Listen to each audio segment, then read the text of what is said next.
former Cuban leader Raúl Castro could be indicted for his alleged role in the shooting down of 2 civilian planes 30 years ago that killed 3 Americans and sent U.S.-Cuba relations plunging.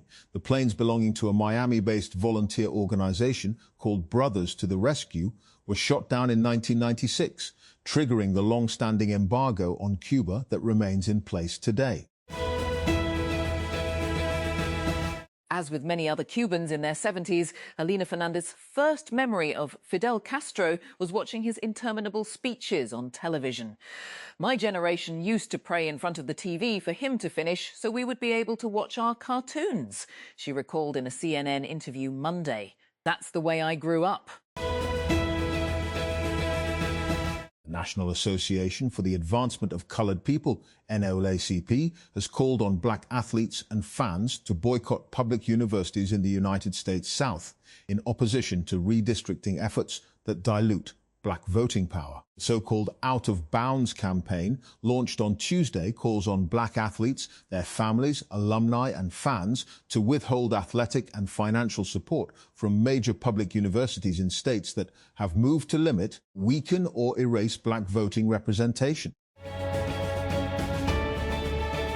Anti-government protests have escalated across Bolivia, with thousands of people demanding the resignation of center-right President Rodrigo Paz as road blockades leave the administrative capital, La Paz, short of food, fuel and medicine. On Monday, farmers, miners, teachers, public sector workers and indigenous communities converged on the city after weeks of mobilizations over wage increases, economic instability and moves to privatize state-owned companies. Health authorities in the United States have said that a medical missionary who contracted Ebola in the Democratic Republic of the Congo, DRC, is being transported to Germany for treatment. The U.S. Centers for Disease Control and Prevention, CDC, said on Tuesday that the patient would be treated at Charité University Hospital in Berlin following a U.S. request for assistance. Messaging platform giant Discord has switched on end-to-end encrypted voice and video messaging for every user. The end-to-end encryption feature means that Discord users can now communicate privately without anyone else being able to listen in to their calls, not even Discord.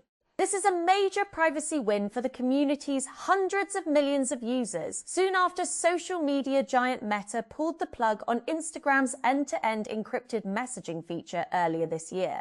TikTok said it would also not end-to-end encrypt user messages after it became a US company.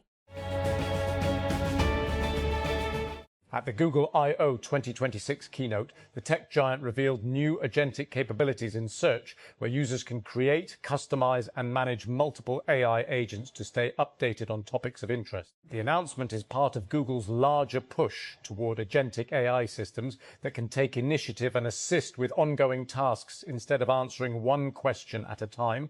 Unlike traditional search tools that respond only when prompted, Google's information agents are designed to operate continuously in the background 24/7, helping users stay informed about their interests without needing to repeatedly search for the same information every day. Google isn't finished infusing AI into your inbox. On Tuesday at their I/O 2026 Developer Conference, the tech giant announced an expansion of its AI inbox functionality for Gmail, which is adding conversational AI features. That means you can ask Gmail about things in your inbox. The company says the Gemini AI-powered feature, called Gmail Live, will help you quickly find information buried in your inbox. Google announced at its annual Google I/O event on Tuesday that it's launching Pix, a new AI-powered design and image generation app for Google Workspace. The tech giant says it designed the app to be accessible to everyone, from teachers to small business owners. With Pix, users can generate everything from social media graphics and invitations to marketing materials and mock-ups using simple text prompts without needing any editing skills or advanced tools. By giving users an easy way to generate visuals, Google is looking to take on popular design apps like Canva, as well as products from AI-native competitors like Claude Design from Anthropic. Google's entry into the space signals that AI-powered design is fast becoming a core competitive arena, with real stakes for any business that depends on visual content.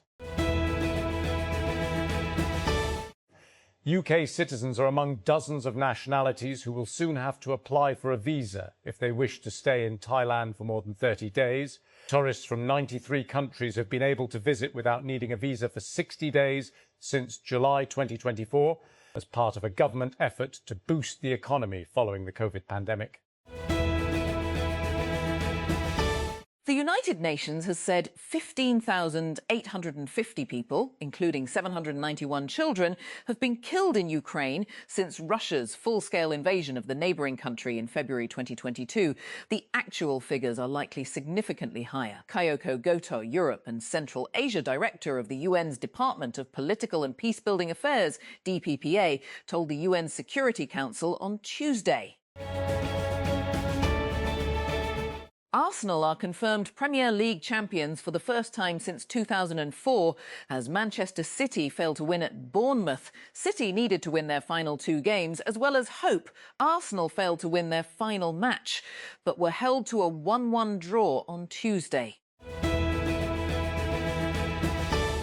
US President Donald Trump has given reporters a tour around the construction site of his controversial White House ballroom, saying it would feature a rooftop drone empire designed to protect the Capitol. Mikel Arteta has silenced his doubters by awakening sleeping giant Arsenal, restoring the Gunners to the top of English football, 22 years on from Arsene Wenger's Invincibles. Arsenal have finally got over the line to vindicate the Arteta project that began with his appointment back in 2019. The jury's speedy decision to reject Elon Musk's lawsuit against the other founders of OpenAI and Microsoft confirmed what we saw in the courtroom. Musk's case was a weak one, in part because he waited so long to file it. Watching the closing arguments last week, OpenAI's attorneys detailed point by point how the law was on their client's side, while the plaintiff's team focused on Sam Altman's apparent lack of credibility and expressed disbelief that anyone would disagree with Musk's accusations. Shay Schwartz knows a lot about email phishing attacks. As a teenager, he made money as a hacker, but after getting caught at age 16, he realised he could use his cyber talents to prevent attacks rather than launch them. He went on to spend about a decade in top-tier cybersecurity roles, leading major projects for Israel's elite defence and intelligence units. Before joining Axis, the startup later acquired by HPE. Startup acquired by HPE. 3-year-old Mac Industries has acquired solid rocket motor startup Xquadrum in a $50 million cash and equity deal, the Huntington Beach-based defense startup tells TechCrunch. Xquadrum, now rebranded as Mac Energetics, has been fully folded into Mac's operations, giving it direct control over one of the most important and constrained components in modern unmanned systems. The deal itself started with a lucky break. The two companies first connected last September when an Xquadrum customer at an MIT recruiting event happened to overhear a Mac recruiter mention that the company was in the market for a solid rocket motor supplier. Introductions were made, Mac came in as a customer, and now, roughly 5 months later, it has acquired the company outright, beating out upwards of 8 other potential buyers in the process, it says. Authorities confirmed the identities of 2 other men killed in an attack on the Islamic Center of San Diego. In the latest apparent hate incident in the United States, mosque officials on Tuesday said Mansour Kaziha and Nader Awad had been killed when 2 gunmen attacked the religious site the day before. Southampton have been expelled from the English Football League, EFL, Championship playoff final after admitting to spying on a training session of semi-final opponents Middlesbrough. Middlesbrough have been reinstated as a result of Tuesday's decision and are set to face Hull at Wembley on Saturday for a place in English football's Premier League.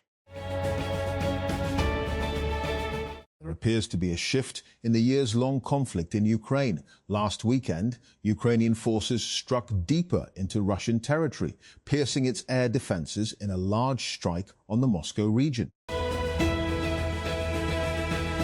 Google is getting back into the smart glasses game. At Google I/O on Tuesday, the company announced a new partnership with Warby Parker and Gentle Monster to produce new line of AI-powered glasses.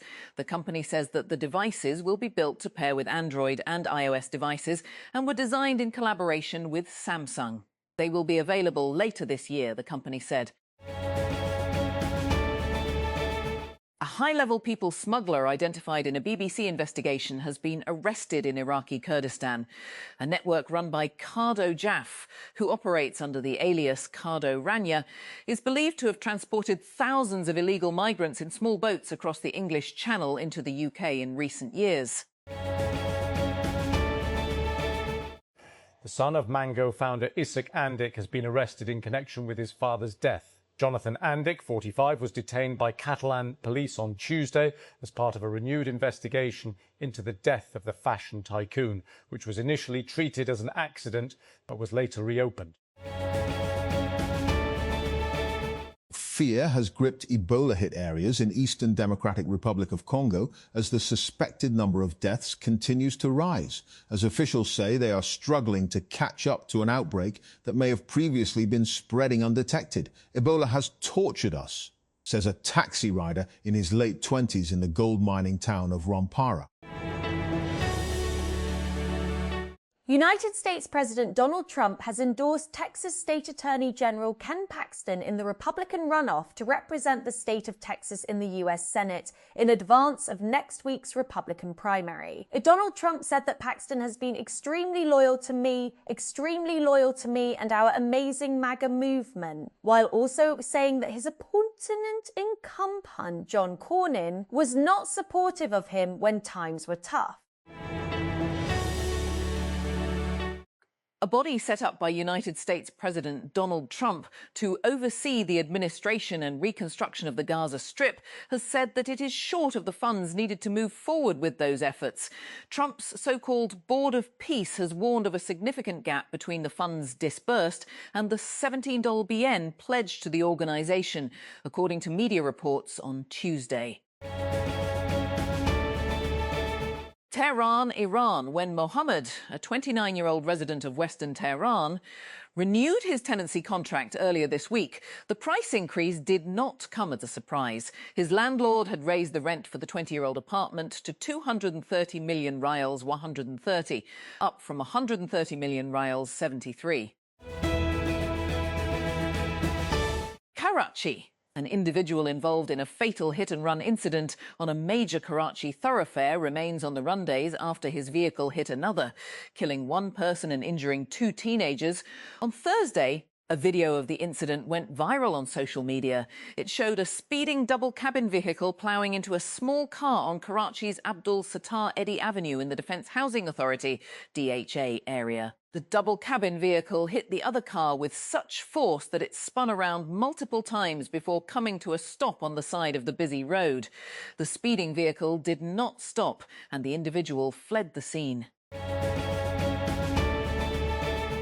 Nigeria's military on Tuesday said that joint airstrikes with the United States had killed 175 Islamic State fighters in the country's northeast, including the militant group's global second-in-command. The remote region has been gripped by an extremist insurgency since 2009, first by Boko Haram, then its offshoot and rival, the Islamic State West Africa province, ISWAP.